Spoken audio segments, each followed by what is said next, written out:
Have you ever been to medieval times, like the restaurant medieval times? If you haven't, you should try it out. I took my AP Euro kids last year, my AP Euro class, and we had a blast. We got to watch a show, cheer on our favorite night, eat with our hands. I got this really cool t-shirt. I mean, it was really cool. However, we got to get on a bus to come back, and then I got to come home and use utensils and take a shower and sleep in air conditioning with a roof over my head that was insulated. So between the two, I would rather live today in modern times than live in actual medieval times. So before we can talk about chivalry and princesses and knights, we need to talk about the origins of our European kingdoms. We talked a little bit at the end of period 2 how there were tribes in Europe at the end of period 2. We're going to have those tribes still at the beginning of period 3, but we're going to see them more connected, and they're going to be connected by the Vikings. Yes, the Vikings, those people that came and plundered and raided villages and came in with their dragons. No dragons? No dragons. Okay.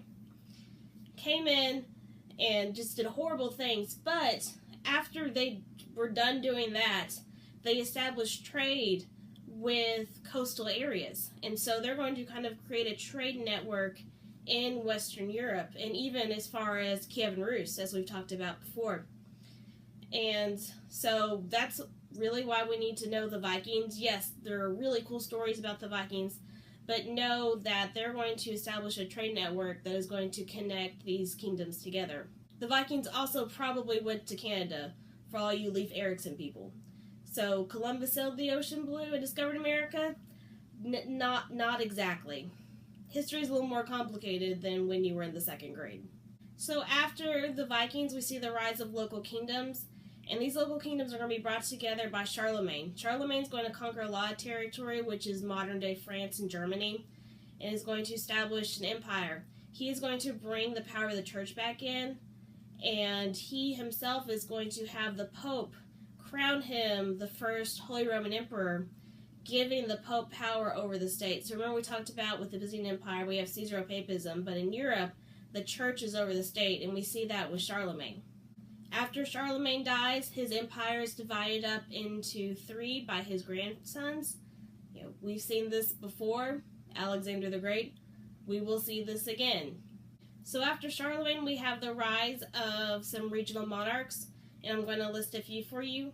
We have France, the Holy Roman Empire, which is going to be in Germany. It's going to be different states around Germany, and they are not holy and not Roman because they're German and not really an empire, not the same way that the Romans are, but they would like to emulate that.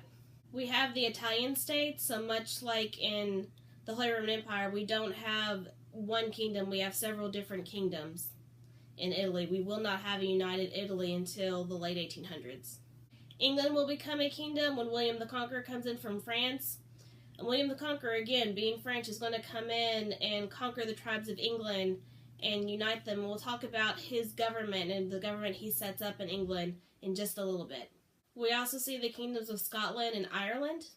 We see the kingdoms of Aragon, Navarre, and Castile, which are going to be around modern-day Spain. And we also see the kingdom of Portugal emerge. Okay, so getting back to William the Conqueror. William the Conqueror is French, comes in, conquers England, and after him they're going to establish something called the Manga Carta. This is kind of like an early constitution for England. It sets out, or it lays out rather, the roles of the king and the roles of Parliament. So Parliament has certain things that they can do that the king can't, and the king has certain powers that Parliament doesn't. And so it's a shared power responsibility. And abiding by the Magna Carta and deciding, who really has the power is going to be something we see in English history for quite a while, especially after the Reformation. Some of our other European kingdoms are going to have a legislative branch called the estate system, which is made up of 3 groups or 3 estates. The first estate is the church, so people of the church, clergymen. The second is nobility, so people who either have some sort of noble title passed down to them because their ancestor did something noble for the king, did some glorious deed for the king, and so they have wealth and titles. So the nobility is going to be our second group. The third estate is going to be everyone else. This is going to be a problem because the first two estates, even though they make up like 10% of the population, if not that, probably less, hold like 90% of the power, and they always vote with each other.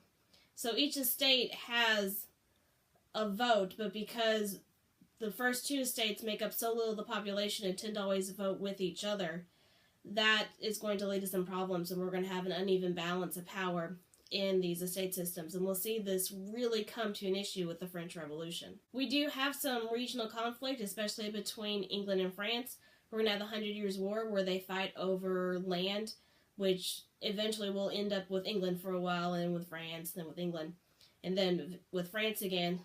A piece of land in France called Calais, it's on the coast, and England wants it because it would be nice to have coastal land in continental Europe. And France wants it because it's connected to France, and they don't want the English people on their doorstep. We're going to see trans-regional trade, especially with the Italian states. They're going to trade with the Byzantine Empire, and then after the Byzantines fall, they're going to trade with the Ottoman Empire. They're going to trade with the Muslim kingdoms in northern Africa. So remember, that's one of our key concepts for Period 3 is trans-regional trade. And so the Italian states are an example of that, the trade that they do.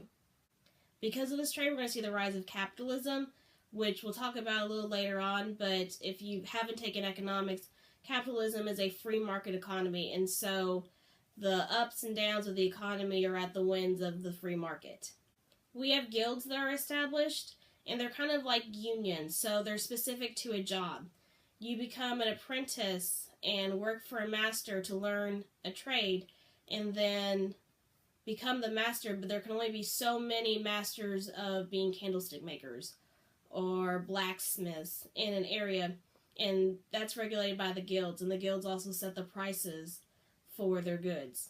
Feudalism is also going on in this time period after we establish our regional kingdoms, but I'm going to do a separate video on feudalism because European feudalism is very similar to Japanese feudalism, and so the next video is when we're going to go over both of those.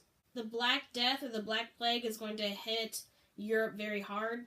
It comes over from the east and is spread through the Mongol Empire. And traditionally we've thought that it comes from the fleas on the rats that bite humans, but that is being debated by scientists and historians. So I can't give you a definite of how we got it, but I know it was terrible in Europe, and partly because the Europeans had terrible hygiene. Like, do you know why for such a long time being left-handed was considered sinful? It's because they used your left hand to clean yourself after going to the bathroom. So it was dirty, it was unclean. And so if you were left-handed, you were thought as being unclean. So you left-handed people, be very glad that you live in this time period where we wash our hands. I mean, everyone should be happy we live in this time period where we wash our hands. But, you know, left-handed people, it's okay for you to be left-handed today. We also didn't take baths regularly in Middle Age times. Like, kings took baths maybe once a month, if that. So regular people, it was, you know, very rarely. And I take a shower like every day, so I just can't even imagine. I kind of want to go take a shower now because I just feel dirty talking about it. We also see waste being thrown in the streets. Yeah, just terrible, terrible hygiene in this time period. And if you know anything about diseases, you know, like if you don't wash your hands, you're more at risk to get sick. It's because diseases tend to thrive in bacteria. And so that's why the Black Plague is really bad in Europe, or one of the reasons that's very bad in Europe is because they have terrible hygiene. The Black Plague is going to kill 2/3 of the population, and so that's going to really hurt Europe. But we will see that it gives more freedom to the lower classes. And after the Black Plague is when we start having the beginnings of the Renaissance. I'm going to put a video that's a song about the Black Plague in the Period 3 playlist. And if you haven't heard it, it's really good. You'll learn how to spell bubonic if you haven't learned how to spell bubonic before. And next time we will talk about feudalism. I'll see you then.